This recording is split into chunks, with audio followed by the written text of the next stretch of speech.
Thank you very much, everyone. It's a great pleasure to be here. Thank you. Okay. All right, how this works is that I have to give you a lecture. So I prepared some. It's very thick, but it's because the font is big. So I'll go on and on until you guys get bored. You can stop me halfway and ask questions or... Okay. First of all, it's an honor for me to receive this doctorate today. So thank you everyone who's involved with this.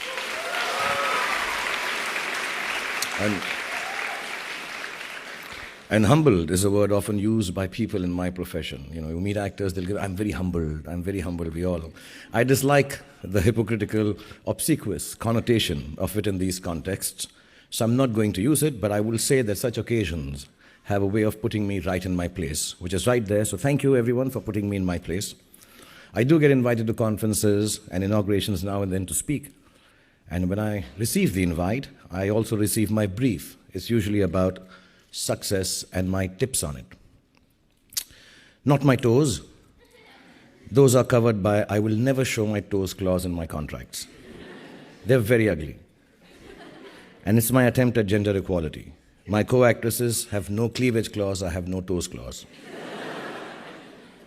Now most people believe Bollywood stars aren't insightful about anything other than the fateful occurrences which made them stars in the first place. But I've had the odd divergence from being taken for stupid though.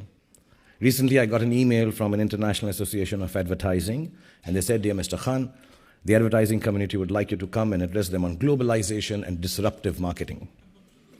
And I spent the next 4 hours on Google trying to assimilate the disruptiveness of innovating a product to match its market. But it was one of those rare days when even Google can't help you. A day when you need to leave Google and ask for deliverance from God. But I have a film releasing soon, so I don't want to take extra favors from God before the film releases. So I chose business over knowledge.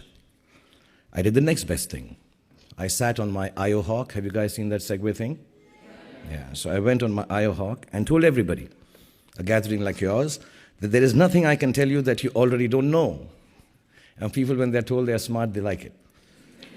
You're such an august gathering of people and blah, blah, blah. Instead, let me entertain you because you all deserve a break.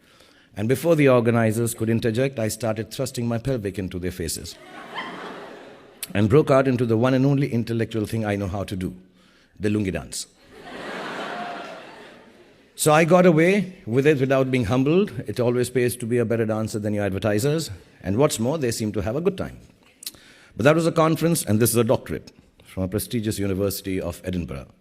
So I'm going to try to sound intelligent and insightful, especially for you today. One of the subjects on the list of 5 I was sent for my speech today was life lessons. So for whatever it is worth, here goes.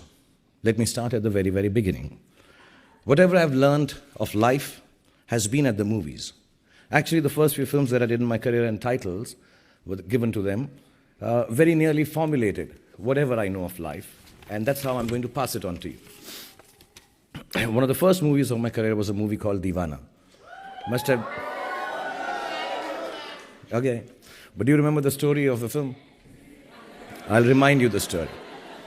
So I fall in love with a widow who I meet literally by accident, in which I very nearly kill her mother-in-law. Then I marry her. Not the mother-in-law, but the widow.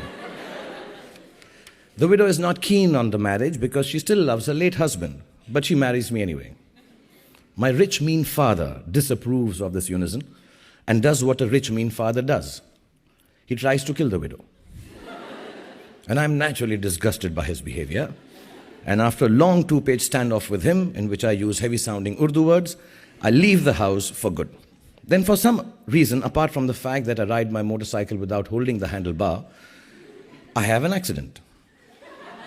Seeing me so forlorn and sad in the hospital bed, my ex-widow wife falls in love with me. And there is something about absolutely sick men which always attracts women to them. I've noticed this. The sicker, the better. Then again, by chance of fate, I rescue a stranger at night from a bunch of goons, and guess what?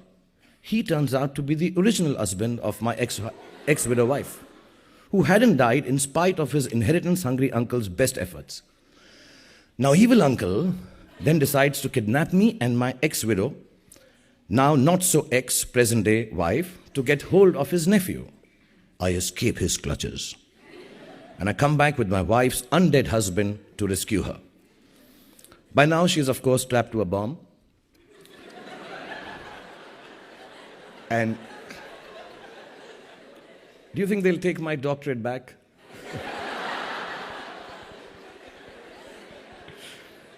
Well, she's strapped, of course, to a bomb, and after a liberal round of fist fighting, kicking and screaming, the evil uncle is blown to smithereens by the very same bomb that he had strapped on status-confused lady of the film. But not before the sacrificial ex-husband had done a kamikaze, unstrapping his ex-wife and set the bomb off, killing himself in the bargain. All obstacles removed, our hero lives happily ever after with his beloved wife. I'm not sure why the movie was called Deewana, which in Hindi means madness of a particularly nice or romantic kind. But I have a feeling it had something to do with the guy who wrote the plot. So here's my first life lesson, inspired by the movie title Deewana. Madness of the particularly nice or romantic kind is an absolute prerequisite to a happy and successful life. Don't ever treat your little insanities as if they're aberrations that ought to be hidden from the rest of the world. Acknowledge them and use them to define your own way of living, the only life you have. All the most beautiful people in the world, the most creative, the ones who led revolutions, who discovered and invented things, did so because they embraced their own idiosyncrasies. There's no such thing as normal. Normal is just another word for lifeless. Soon after I acted in Deewana, I became the hapless hero of a movie called Chamatkar. This movie had a more believable plotline.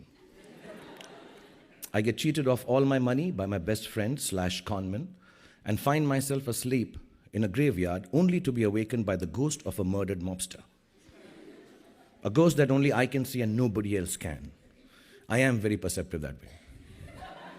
Anyway, the mobster ghost helps me get a job as a teacher through his ghostly good offices. I fall in love with his daughter, of course, from a wife that has passed on after being duped by the flunky of the mobster. Together, the ghost and I organize a cricket match. Yes, I was doing that even before I owned a cricket team. And avenge the various misdeeds done to us by bashing up the flunky and the con man. Then we forgive them because we have a good heart and let each other descend into their respective abodes, where we belong in the first place. He goes back to the grave, I go away with the babe. Now, Chamatkar means miracle, right and straightforward without any nuances. So my next lesson is the following. If you ever find yourself cheated of all your money and sleeping on a grave, do not fear. A miracle is near, either that or a ghost. But all you have to do is fall asleep, trust me. In other words, no matter how bad it gets, life is the miracle you are searching for. There is no other one around the corner. Develop the faith in it to let it take its own course. Make all the efforts you can to abide by its beauty, and it will not let you down.